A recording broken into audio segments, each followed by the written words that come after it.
Licensed games have a stained reputation in the video game industry. It's very common for shitty developers to make a mediocre game as a cheap cash-in based after a popular TV show, movie, or comic book. And because of the abundance of those cheap attempts, is that most gamers don't have faith whenever a game based after a licensed property comes out. And that's what I'm going to focus on today. Since I am a silly dingus who would play anything with a popular name in its title, I played my fair share of licensed games. There have been some bad ones, some really bad ones, but there have also been some very good ones, and I am here to tell you about the best licensed games I've ever played. Keep in mind that this list is going to be a bit personal. There's a ton of different licensed properties that I love, being a TV show, a movie, or etc. You can see that this will be based off my personal taste when it comes to other media, so don't be mad if you don't see stuff like the Batman Arkham games on here. This is my own opinion, respect it and I will respect yours. Bunch of dinguses. As expected, this list is only of games that I played and it will include one per licensed property, or else this whole video would be filled with Simpsons games. Huh, that would actually be a good topic for a future countdown. Huh. What I was talking about? Oh yeah, this is my top 5 licensed games. Let's dive right into it.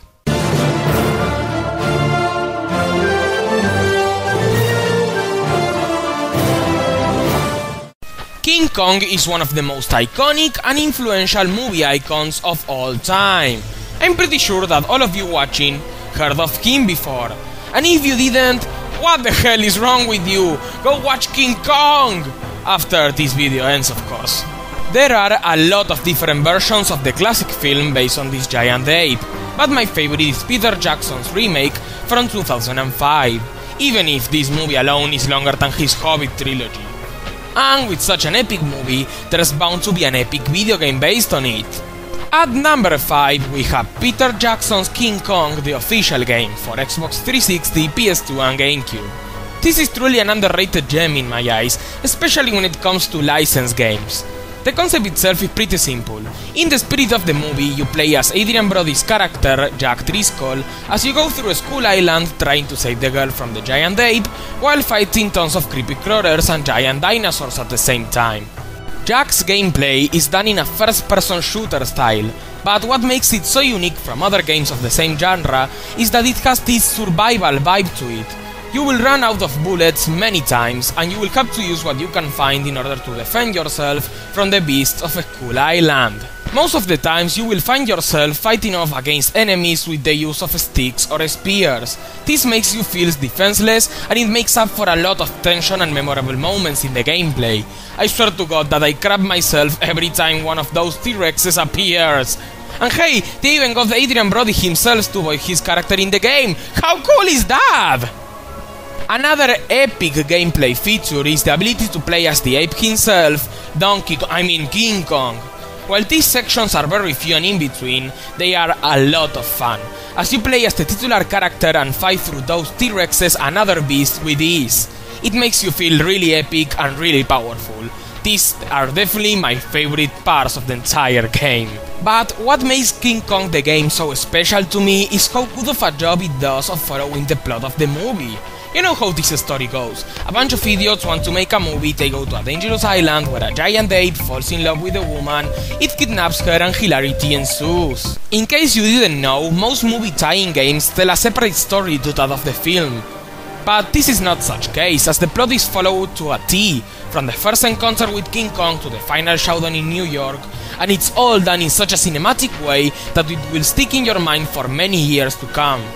Seriously, if you at least enjoyed the King Kong films, do yourself a favor and get this one based on Peter Jackson's remake.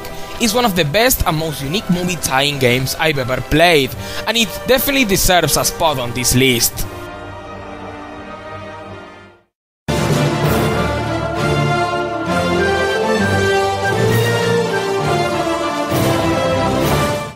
In case you didn't know, The Simpsons is my favorite TV show of all time. Hey, even Matt Groening himself said that the Argentinians were the biggest fans of the show that he ever saw, so it does make a lot of sense. And as expected, there have been a lot of video games based off this classic animated show. Stuff like The Simpsons Arcade or The Simpsons Hit and Run are great titles, but for all my money, the best game based off the Yellow family is The Simpsons game. What kind of name is that? 10 out of 10, best game title ever, give that man a raise! Stupid naming aside, The Simpsons game is freaking awesome, especially for hardcore fans of the show like me. It combines some clever writing, colorful presentation, varied gameplay, and great level design into one epic package that everyone is going to enjoy, even if they don't follow the cartoon. The plot itself is hilarious, and it's told with amazing cutscenes that look straight out from the TV show. A game manual falls from the sky, and the entire family acquires different power-ups. They acknowledge the fact that they are inside a video game, and now they go on an adventure to find out who did this to them. There's a lot of really good fourth wall-breaking humor that would make Deadpool really proud, especially if you see who the penultimate and final bosses are. Trust me, it's really funny. Overall, the plot itself feels as big as the one in The Simpsons movie. Seriously, who is in charge of all these awful titles? Every member of the family plays differently. Homer has different power-ups based off food. Lisa can use the power of Buddha. Bart uses his acrobatic abilities as Bartman, and Marge can control big mobs of people with her megaphone. I know this may sound really weird and that I made it up, but I am not. Not only that, but it's all very faithful to the spirit of the show, and every type of gameplay makes up for a lot of variety and fun in this action platformer. Especially with the impeccable level design of the Simpsons game. Every single one you play through is really good, with some impressive attention to detail in them. Most of these levels are based after other games or episodes of the show, all made with a lot of humor and charm to it. With stuff like Medal of Homer or Grand Theft Scratchy, how can you not laugh? In conclusion, The Simpsons game is a very well-crafted adventure for everybody, especially for fans of the show. It's available on almost every console from the 6th and 7th generation, so what are you waiting for? And while other people may prefer other games based off this epic animated series, I just think this is the best one because of how well made it is. What are you gonna do? Sue me? I have Lionel Hutz on my side. Oh wait, no!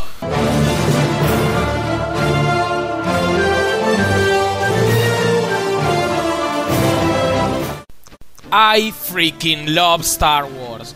Not only they are some of the best and most entertaining movies I've ever seen, but it's also a huge icon of modern culture. With such a big legacy, it's obvious that Star Wars has a lot of games under its belt. And because of that, choosing just one for this countdown was easy. Hey, as much as I love it, I haven't played that many Star Wars games. And besides, there is just one that has always been my personal favorite: Star Wars Battlefront 2 for the PlayStation 2, Xbox and PC. If you're a fan of this legendary franchise like me, it's most likely you already heard of Battlefront 2 and you love it as much as I do. This is basically a third-person shooter with great focus on multiplayer. Of course that it has a story campaign in which you can conquer the entire galaxy via retelling of some parts of the Star Wars story, but you are going to focus on the amazing multiplayer most of the times. The gameplay is simple yet very enjoyable.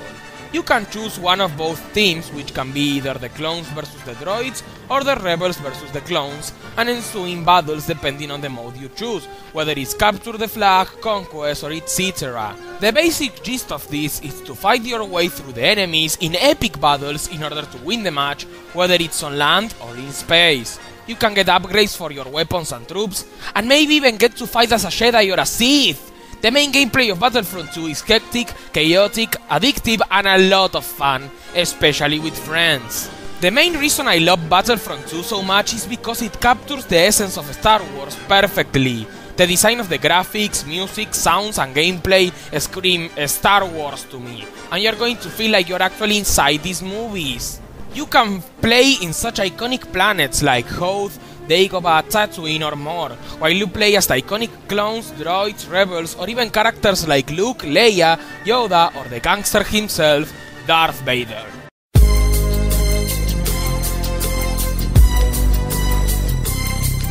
My favorite level is the mode in Mos Eisley, in which you can play as only as Sith and Jedis. It's epic beyond belief and buckets of fun.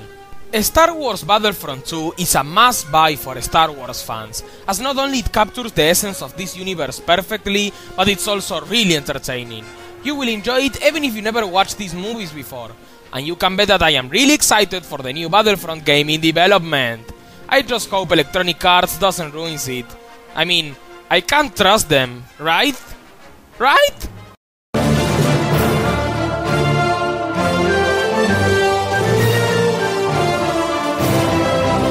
Number 2 on this list is Godzilla Save the Earth. Yes, quite a shocker, right? A Godzilla game in a countdown by a guy whose mascot is a Godzilla monster? Who would have guessed? In all seriousness, the King of the Monsters also has had a lot of different virtual adventures. But the best ones in my eyes are the fighting game trilogy by Pipeworks Entertainment. You know, those 3 games that the angry video game nerd jizzed over with? While I like Destroy All Monsters Melee, and I especially love Godzilla Unleashed, with its huge roster and epic soundtrack, I had to go with Save the Earth. Not only because I think it has the best fighting system and features, but also because this game is responsible for making me a Godzilla fan, so it obviously means more to me than any other games based on this giant monster. Godzilla Save the Earth's premise is quite simple. It's a fighting game featuring iconic kaijus from the Godzilla movies. Of course that when you're using giant monsters to fight, the gameplay is not conventional at all. You play in a variety of different cities with interactive environments that you can destroy or use for your advantage in battle. And the combat system is definitely my favorite out of any Godzilla game because of how fast and hectic it is, yet it still managed to make you feel like an epic giant monster and thus capturing the essence of the Godzilla franchise. It also has some power-ups that can help you during the battle, which include the Rage Attack, a badass super move that can annihilate your enemy monsters. As expected, the roster is full of iconic and downright badass kaijus to use. There's Godzilla, Anguirus, King Ghidorah, Mothra, Rodan, Space Godzilla, Destroyer, and more! I love this selection of characters so much! Oh, and there's also Jet Jaguar, for some reason. They all play differently from each other, and there's not a single kaiju that I don't enjoy using. Whether it's in one-on-one battles or fights between force monsters at the same time, Save the Earth is always epic and very fun to play. And as you would expect from a fighting game, it's even more entertaining with a couple of friends by your side. I really love Godzilla Save the Earth. A lot. It's fun, it's epic, and it's a really solid fighting game, even if you've never seen a movie of this franchise before. I'm really happy that I got to play it, or else I would have never been the Godzilla fan I am today. For a long time, this was the best licensed game I've ever played, until very recently when I played another one.